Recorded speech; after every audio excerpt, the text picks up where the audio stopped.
You might be wondering who Andre Roland is. He was a 14-year-old black boy who was found dead on March 24, 1989, in Columbia, Missouri.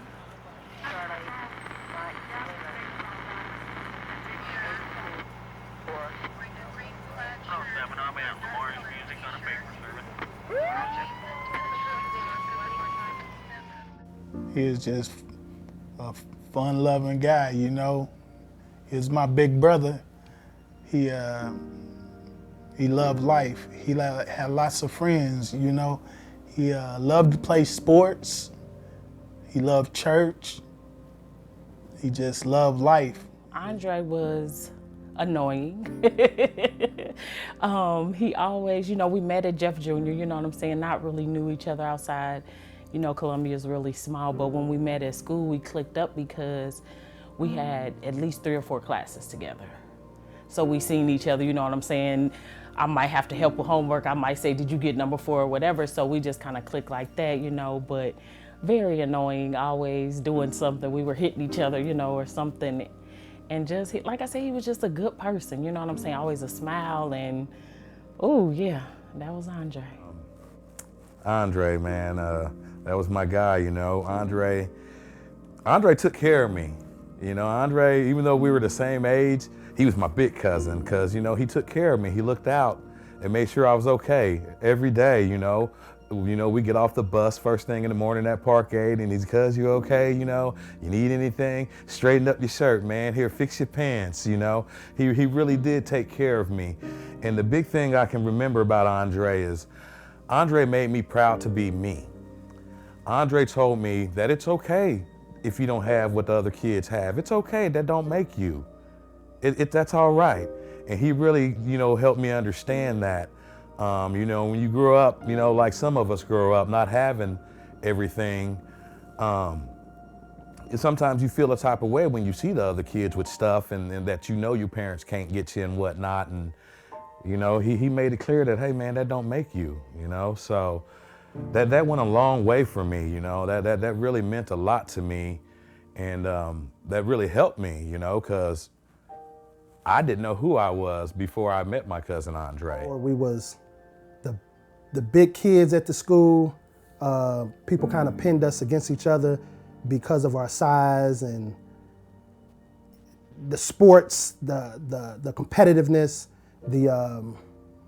I don't want to say the ego that's inside of us or whatnot, but we grew friendship from there, and then it kind of overlapped over to the sports. So once we played football together, that's when everything really merged in together that became more of like family. It was fun. It wasn't the overhead of anxieties that we have now as adults. It was talking to girls, you know, like I say, the competitiveness, ripping and running, calling each other, talking about music. The telephone number was 442-2255. Some things you'll never forget. But what led up to this event? Roland's younger brother, Christian Lewis, said he and Roland came home, planning to play basketball at a court down the street. 15 minutes later, Roland went to the court. Roland said he would take his time getting there to wait for Lewis. Then Lewis left shortly after. I knew it was a basketball court right down the street. It's really not a court, but someone had a basketball goal that everybody used to play on. And I was asking my brother, I was like, you know, let's go down there and get a couple shots in. But we really wasn't supposed to leave the house because, you know, we had that little function we was gonna go to. And I kept being persistent. And eventually my brother yelled my name and he said, "Chris, come on, let's go down there and we will get a couple shots before mom gets here, you know, get warmed up." But at this time, I actually was in the bathroom. So I had told my brother, you know, go ahead, but walk slow. And I'll be out there in just a minute and I'll yell your name when I get out there. We used to do that all the time in the neighborhood. And when he would hear me yell his name, he would yell you know, back to me, and that's how I know right where he was at. So, you know, a little time goes by, a couple minutes, you know, it couldn't have been too long. I finish up in the bathroom, and I come downstairs in my house, and I noticed that I had a sliding glass door in my kitchen. I noticed that our door was just wide open. So at the time, I really didn't think too much about it, you know. So I came into the kitchen and I walked out the door, and I came around the back of my house to the front. And so as I start to walk to where, you know, I told my brother we was gonna meet up right down the street. As I'm walking down there, I look around and I notice it's just quiet out. It's like no one, you know, like a ghost town. But this is Good Friday, Easter weekend. You're expecting to see kids. We all out of school. As I'm walking down the street, you know, I'm yelling my brother's name, and I'm just hearing my own echo. I'm not hearing anything back. And, you know, I get, I don't know, maybe 50, maybe 60 yards, you know, down Autumn Street. And I get to the point to where I can see the basketball goal, and I can see that my brother's not there. So it was a point to where, you know, where you could see it, and I can still turn around and I can still see like the top of the, you know, the top of the street really good. So I just turned around. I just had a funny feeling for some odd reason, just out the blue. So I turned around, and I just had a feeling like I needed to get back to my house. So I did. I just turned and I walked up the street, and I get back to my front yard, and I'm waiting on my mom, and I'm thinking to myself, I'm saying, well, Andre better hurry up back, because I know my mom is on her way, you know, because we really wasn't supposed to go nowhere anyway. But my mom ends up making it to the house, and you know, she asked where Andre was and why he left or whatever. So, you know, I basically kind of just played it off like, oh, I don't know, I think he just went to, you know, down the street, he'll be right back or whatever. So me and my mom hopped in the car, and we was on our way to go pick up one of my sisters at an auntie's house. So as we're riding in town, you know, normal day, we get to my auntie's house maybe 10, 11 minutes later. And as my sister's walking down the sidewalk, as my mom's talking to my auntie, my sister comes out the house, and she walks down, you know, to get in the car, and a phone call had been made, and my auntie's mother came outside and basically said that they believe the boy was found hung, and they believe it's Andre. No, that's got to be somebody else. So you start naming off all the people that got the same name that it could be, but once again, you keep calling, and you know, back then, of course, we had the cordless rotary phone, so we keep running back. So then after a while, it kind of starts to set in that the percentages of maybe something like that could be true, because there's no answer on the other end. Now, that was my grandma, my mother's mother, calling to tell us this information. So my mom yells out, why are they saying they think it's Andre, basically? And my grandma said that some boys, some of Andre's friends, had just came to the house, knocked on the door, and asked for Andre. And my grandma's response was, I thought Andre was outside still with y'all. And they all said, you know, they all basically just started saying, well, we heard someone was hung and we think it's Andre, and started kind of crying and all ran off. So, you know, it scared my grandma, so she tried to call us to let us know what's going on. At 5:30 that night, according to the Columbia Daily Tribune, a neighbor found Roland hanging with his toes touching the ground and his knees suspended 4 inches in the air. However, Lewis says a family friend that worked for the fire department offered to go identify Roland's body, and he said Roland was in a kneeling position, as if he was praying.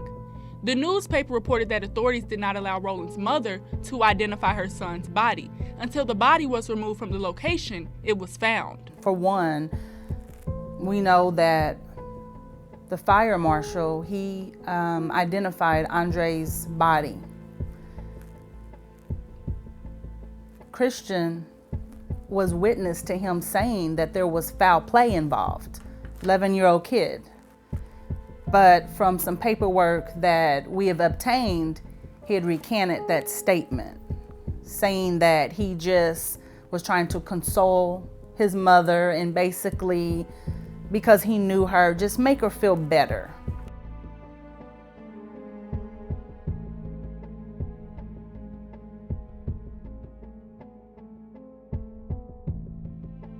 You know, I was 11. I wasn't 5 or 6. I do know what people look like. I know who people are.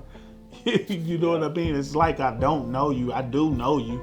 So, and I know who came up to my mom, and I know who said what they said to her. So when he heard that person tell his mom, get out there, you know, to the morgue, hurry, you know, and basically saying that they're going to try to say this is something different than what it is. And, you know, just the conversation that he had and the identification. And then it's like, once we locate you and we speak to you about it and you're like, no, I wasn't there.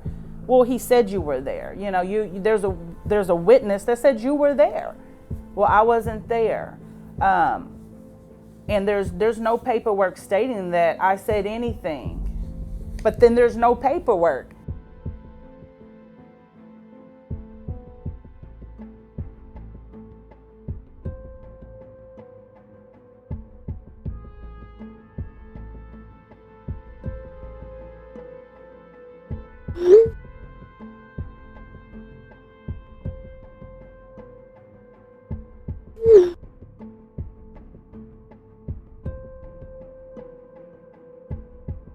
Me personally, I believe that they was cleaning my brother up. That's just what I believe. Because my brother had a lot of blood on his clothing, on his pants and on his shirt when my mother did see him, you know, at the coroner's office. So I only can speculate what they was down there doing, but they was doing something. The Columbia Daily Tribune reported at the time that Boone County Sheriff Ted Bohm said he was waiting for the results of tests on the belt used in the hanging, the clothes Roland was wearing, and blood found on his clothes. No one could ever explain to my mom or show my mom where the blood came from. I just believe that they was, I really don't know what they was doing, but I mean, obviously they was doing something with my brother's body. That's what I do know, because no one could ever explain to my mother where any of the blood came from. Because by the time when my mother got to see my brother at the corner, my brother's body was clean. My mother stated that it looked like he had just freshly hopped out the shower. So it was no signs of any bleeding from his nose, no signs from his mouth ever having blood, ears. She couldn't see wounds on my brother's body, but his shirt and his clothes, you know, did have blood. And she said it appeared that, like, you know, his fist was clenched as if he had been, you know, in a tussle. So, you know, I don't know. We found out, like, the inside of my brother's shoes was full of mud.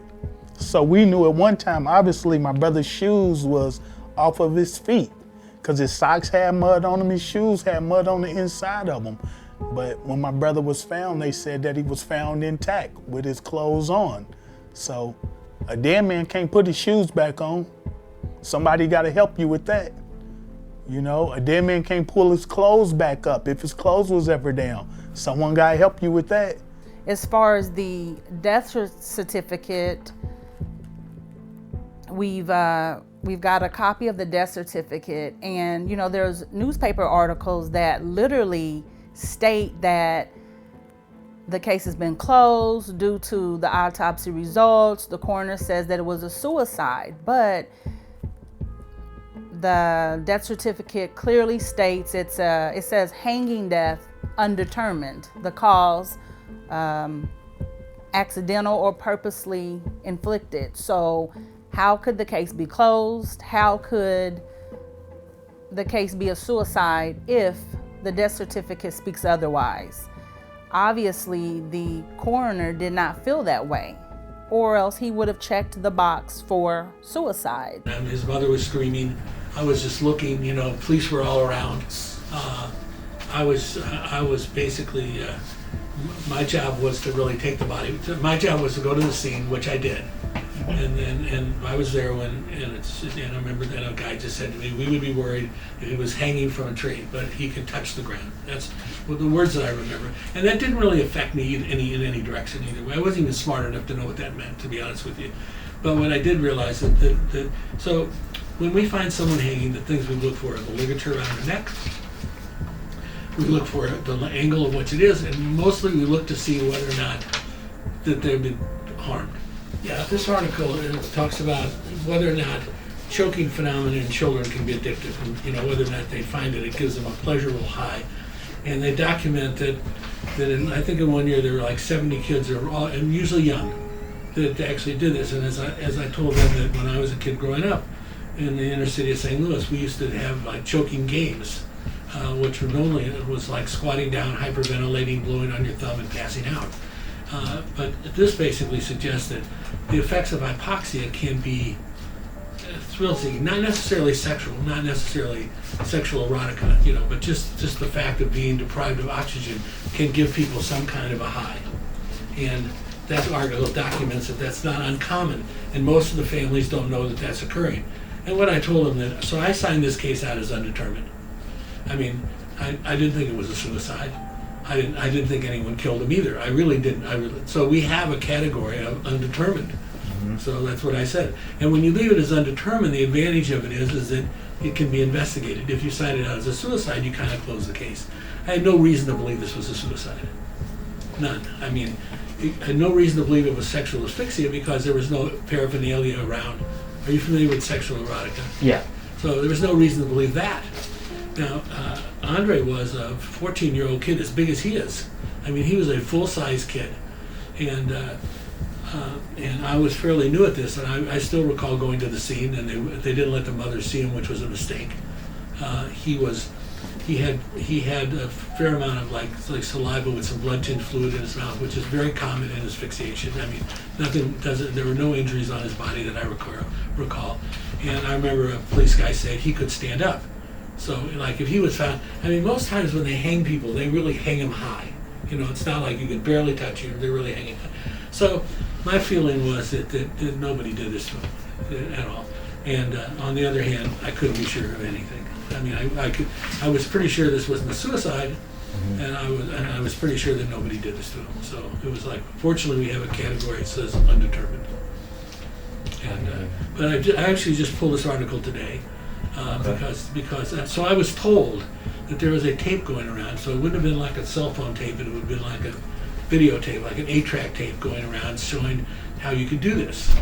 And so when I heard that information, it made me think this was probably the logical sequence of what happened. Yeah, we had I had told them that we knew about the game that people had played because me and a couple family members had played it.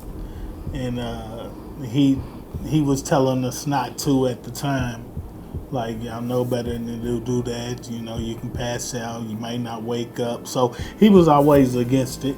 So I knew, Andre wouldn't have did it because, we played it and it was my turn and I ended up passing out and I fell forward and my forehead hit the bottom of my cousin's bunk beds. And I remember when I woke up, I had a big old knot on my forehead. And I remember he was like, I told you not to do it. And then mom, I'm going to have to tell her why you got a forehead, a knot on your forehead. And so, I knew he wouldn't have did it. So even with them even bringing up anything with, him possibly trying to choke himself or anything, I knew that would have been false. So we first talked to you. You remember on the phone I told you we as a family don't believe that where Andre was found at that tree. We've never believed that's where it happened. We've always believed that someone choked him because when he had got into the fight with the guys earlier, it was two different fellas, but one of the groups of them, when he fought them, they tried to choke him, put him in a chokehold, and the kids kept breaking it up and saying, "Don't choke, fight." So what we would have liked to see when we examine the neck would be hemorrhage, but we don't always see hemorrhage. We don't even see hemorrhage when people hang themselves. I mean, so what we look for is hemorrhage. If we see hemorrhage around the neck, we assume they're choking, but not it depends on how that occurs. So we just didn't have the signs to go further. Right. Do you recall anything of like the clothing? No, was there any mud on? I don't No, recall. I know it's a long time ago. No, I don't recall that. I vaguely recall he just had a shirt on. I think I don't know. And that's a great question because, like I told you, I don't have my brother's clothing now, but something that always worried us when we got Andre's clothes back. On the bottom of both of my brother's socks was full of mud. And on the inside of his shoes, he had on slippers like penny loafers. On the inside of both of his shoes was full of mud. Sure. We always said, for one, if Andre's shoes was off and he killed himself, he wouldn't have never been able to put his shoes back on. You have logic. I mean, you're looking at it really hard. It's just that I can't. I have no more to tell you. Natasha told me she talked to you on the phone the first time you all got in touch with each other, and they were just mentioning you had documentation because you said that you knew you were going to come back to this. Yeah, I talked to Dory and I said, "Can you find this stuff?" And she apparently has not found this stuff. Okay. And she. And it wasn't at your house. You didn't bring it. I remember you said that you had some documents for us, though, that you did personally. No, I didn't. Dory had documents. I thought I might have something on my computer, but they rechanged my computer and I've lost everything that's on there. But there was a possibility that you did have them at one time? I can't say that for sure. I mean, I looked to see if it was on my computer because a lot of these I wrote on myself, but I had no evidence. And when the VA switched over computers, that I lost all my data, a lot of data. So generally they can reconstruct these with pictures and everything like that. So I don't know. We can go back and ask her. I mean, we're not hiding anything. You understand? I have no dog in this fight. It was just trying to get everything brought back to life. You know what I mean? I understand that, and I Dory. Dory runs a really good outfit, and I'm surprised that she can't find the records, even though 32 years is a long, is a long time ago. But wouldn't you think that in Andre's box, through Dory, there would be his autopsy report? It should be, but that autopsy, that service has moved 4 and 5 different times. We packed up the stuff, we moved to various offices, so it wouldn't surprise me that it would be misplaced. I don't think it's gone forever, but it wouldn't surprise me that it's misplaced. I mean, we were out at St. Charles for a while, and we moved here, and then then their offices have moved 3 or 4 times, and stuff has been stored, so it wouldn't surprise me. I'm just gonna be honest. It's just kind of seems odd to me that. It doesn't seem odd to me because I've had trouble finding reports that are like 5 and 10 years long. So 32 years doesn't. I mean, generally we really keep great records, but it doesn't surprise me. I was going to tell you why, though. To me, the reason why is because this whole ordeal surrounding the circumstance of Andre's death. I'm telling you, we've spoke to more than 15 people, and they know about. They were actually there when he was threatened. whether it be by these older white teenage boys. Let me just tell you. Okay. And a father, where Andre was in a fight a couple weeks before he died, that he got in a fight, and that boy's father cursed him out, called him the N-word, and told him it wasn't over. It's just, we talked to, and see, you don't know about those things, but No, Christian is a witness. He was there. Numerous groups of people. I know for a fact that at least 3 different groups had sent threatening, messages, either saying it directly to my brother or speaking to others, saying that he better quit talking to certain females in the neighborhood, or they was gonna do this or that to him. These is all facts. And he actually was the gentleman that had got into a fist fight with my brother just weeks prior to my brother's death. And it was all because he would see my brother, and for whatever reason, he felt like he liked to call my brother a nigger. So my brother, I guess, had one too many N-words from him, and they basically met up a little, I don't know, maybe 50 yards away from Ian's house. Because where I lived at, it's a little pathway that you can walk through, and you can get to the whole other side of the neighborhood. But it's like we only knew that because we lived in the neighborhood. We knew the shortcuts.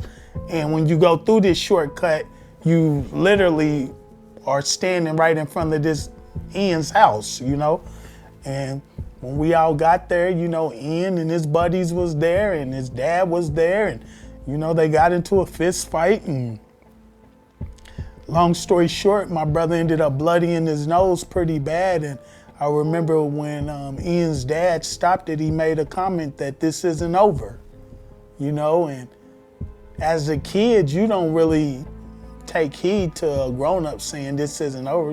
It could mean a million different things, but for my brother to come up dead,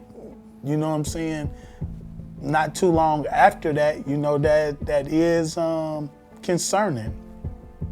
I'm talking about him, just like I talked about a young guy named Shane Reagan. Shane Reagan, when my brother died, he was telling people where my brother's body was.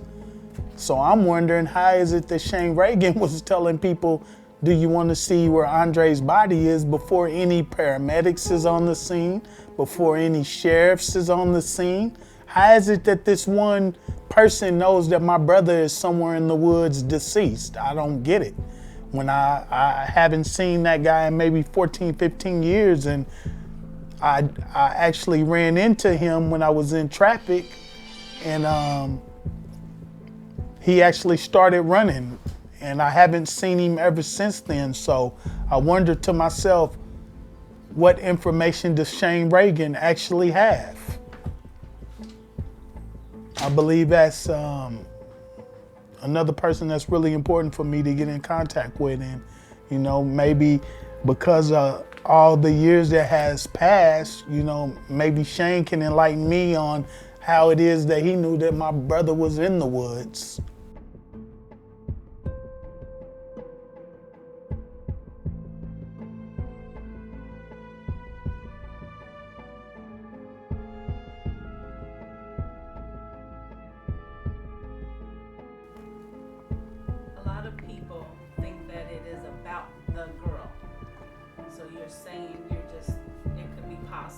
Yes.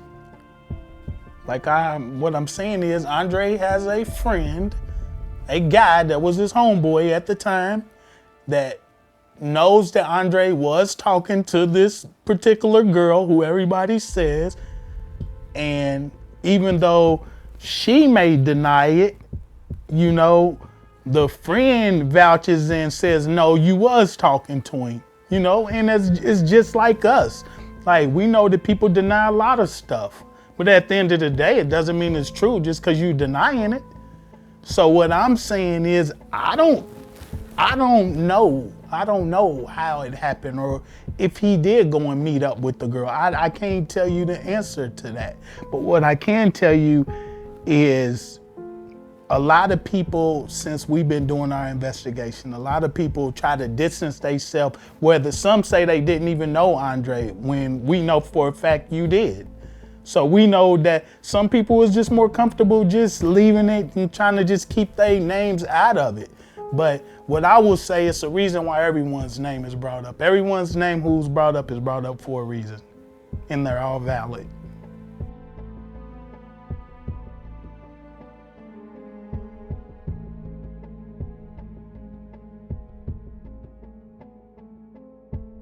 The house that Andre was found by, I think it's important to say that the homeowner at the time had, threatened my brother, had threatened most of the kids, that played around that house, because it was right up from where that basketball goal was. So, even I was told by my brother and by some of his friends, don't go in this guy's yard and stay away from him. And, it could be coincidence, but my brother was found right, beside this same house with someone that was known to, use foul language to all of us, and threaten us, you know what I mean? So. Afterwards, kind of like after it all, I know that guy that lived in that trailer was really kind of freaking out. I don't know, called freaking out or not, but anybody would get close to his property, he would go off and start yelling at everybody, and stuff like that. I mean, I remember, like I said, finding out later on, and actually from a news reporter that she asked me if I knew Andre, and I was like, yeah. And she goes, do you know what would happen? She told me the guy found him, and this is what the news reporter said. She said she found him. He found him by walking his dog, and I told the news reporter that guy has never walked a dog. That dog was always running loose, and he was probably lying there. And that's when the news reporter just cut me off and was done.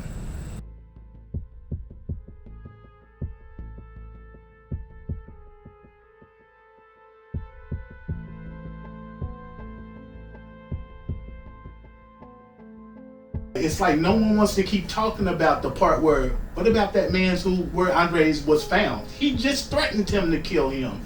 And me, and about 10 other kids in the neighborhood, just for being, on his property.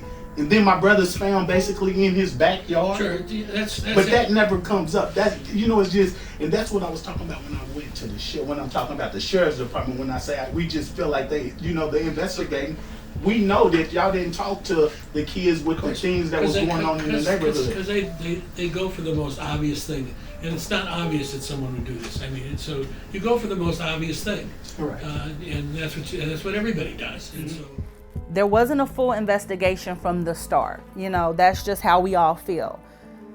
So this is my thing: if the FBI comes in, and they came in 2 months after Andre's death, if they come in 2 months later, obviously they are going to be given the documents, the paperwork that the local law enforcement have.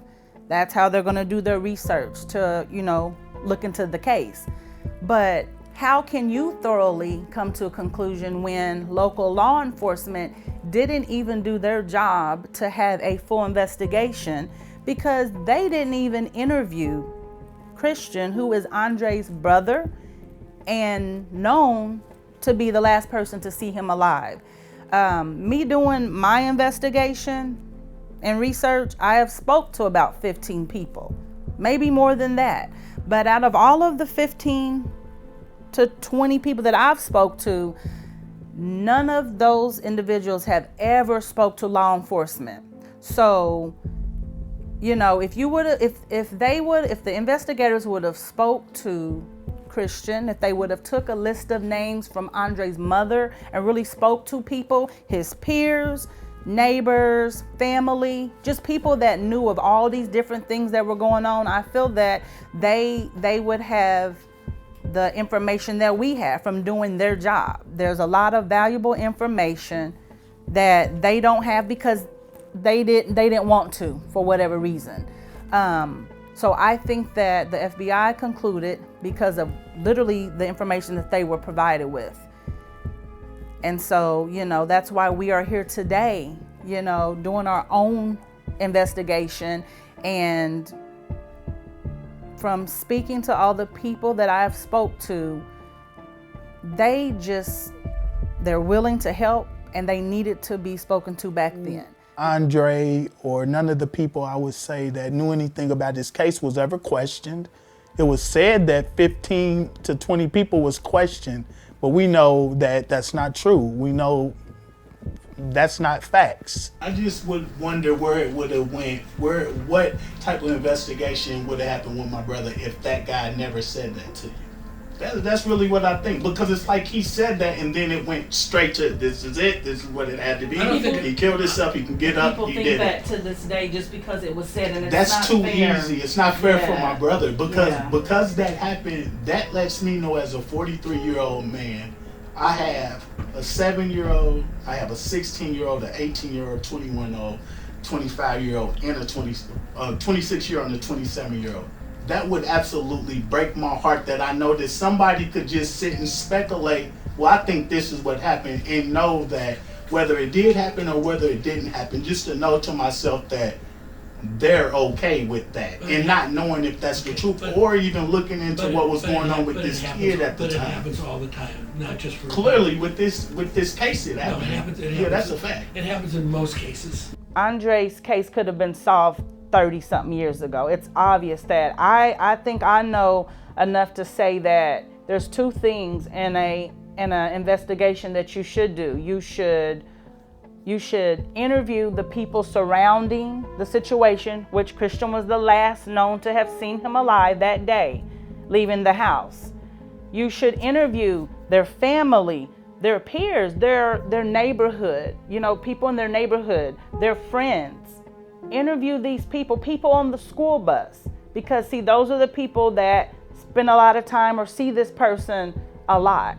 And then you should also you should also just do your footwork and just do your due diligence to just try to figure out that person, who they were and what they were going through. And we just feel like they didn't care enough to even try to do any of that. So we know that some of the people that they claim that they went and interviewed and talked to, we know for a fact that my brother probably wouldn't have knew these people, because for one, they went to the wrong school, West Junior High School at the time, and my brother went to Jeff Junior. So them is two different junior highs. He wouldn't have them was not his peers. So for them to ask questions to anyone at that school about my brother, like I told the detective, that didn't make sense, because we know it's plenty of kids at Jeff Jr. that knew what was going on with my brother, and none of them was interviewed. We've done our own investigation. We have interviewed and spoke with over 15 people, and literally there were incidents that took place, and they had information way back then. And the stories and the things that Christian had been through leading up to Andre's death, and then things that happened afterwards, they were there, they witnessed it. Even the kids in the neighborhood with the episodes of what was going on with the man in the property where my brother was found, with him, sending the death threats right to our faces, not, hearsay, with him literally saying it, and then my brother literally being found on the man's property, when my brother would have never went there to the man's property. You know what I'm saying? He wouldn't have did it. And it's just crazy to know that, when you talk about having a fair shot of someone at least taking the time to investigate whatever happened, whether you killed yourself, got killed, accident, whatever happened, they didn't even give my brother that, you know what I'm saying? Yeah. Even that bit of respect. Because like the coroner said, when he got there, they already had it made up what they thought had happened. Mm-hmm. So it was basically like, we did your job for you, now let's close it down and go home. And that's obviously really what happened. Local newspapers reported that some community members felt a thorough investigation was not completed, and Roland did not show signs of wanting to take his life. Captain Brian Lear of the Boone County Sheriff's Office was not working in the department at the time of Roland's death, but said there are no further police reports available on the case at this time. Just a sad thing all around. And like I said, I really hope whoever did it, that family gets justice. And like I said, that's the main thing. Is the family gets justice, and he can be set to peace. Yeah, because like I said, ever since that day till now, I've never.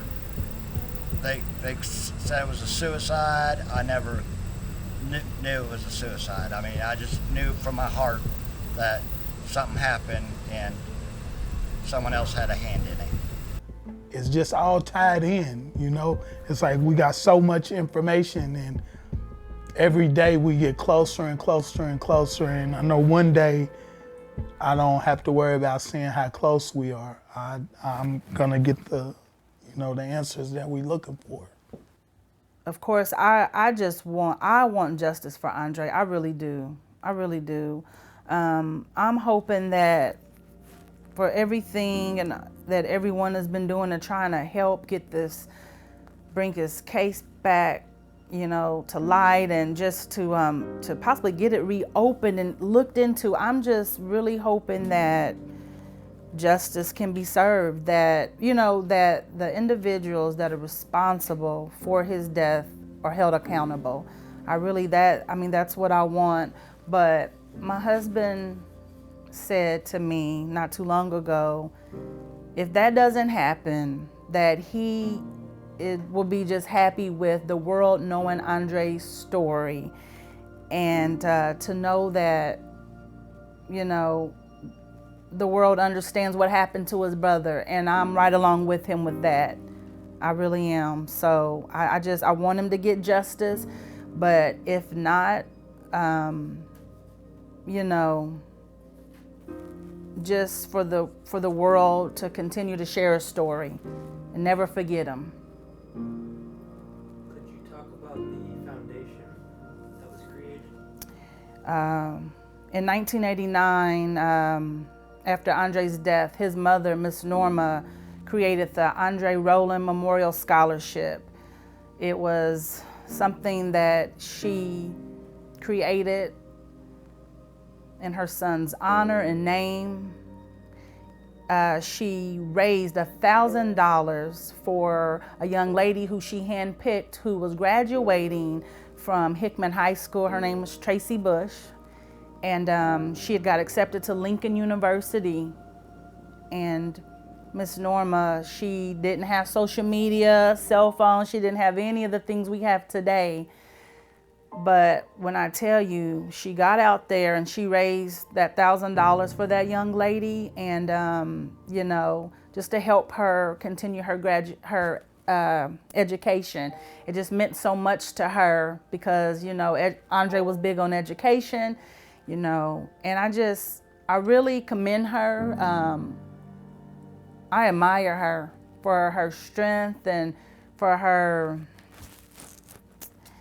being a mother, and to lose your child and the way she did and everything surrounding his death. I admire her so much because she thought of someone else. She thought of helping someone else, even though, what she was going through with their own son. So my husband and I were just like, hey, we've got to get it back rolling. We've got to, we want to give back because we know that's what Andre would be doing and his mother would be doing. So the Andre Roland Memorial Scholarship, it started back up 2021. It's for a graduate of the state of Missouri, and we'll be helping a female and male. We'll have 2 winners this year.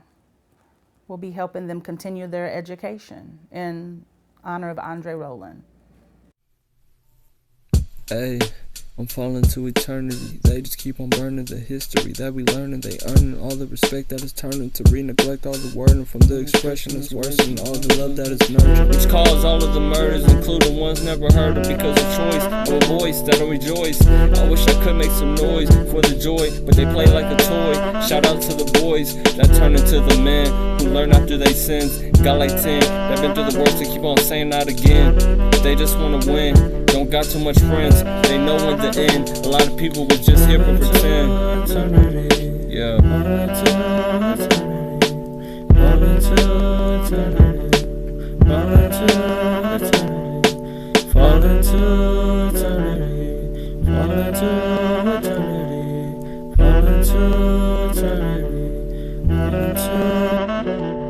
Yeah, all of the hate and all the misery is hurting. It's covering the world like it's windows with the curtain. And I just don't get it. How does a day feel like a minute? And all of this pain, I'm really trying just to end it. And the ones that hate are gonna really get offended because they don't know that what they're doing is so blended. And I'm just thinking all day, a lot of times that I be spending. And I just really hope that I can find this happy ending and bring all the happiness that I be searching for and break all the hate demons be looking for and stop all the hurt. Because I'm really tired and feel like I'm wide, but I'm just getting high and there's a lot of desire. And just know that I'm on fire and keep rolling the tides. I'm just driving us to safety. I hope y'all don't hate me. There's a lot on my mind that I just want to say, but I'ma wait and just pray and hope it all be okay.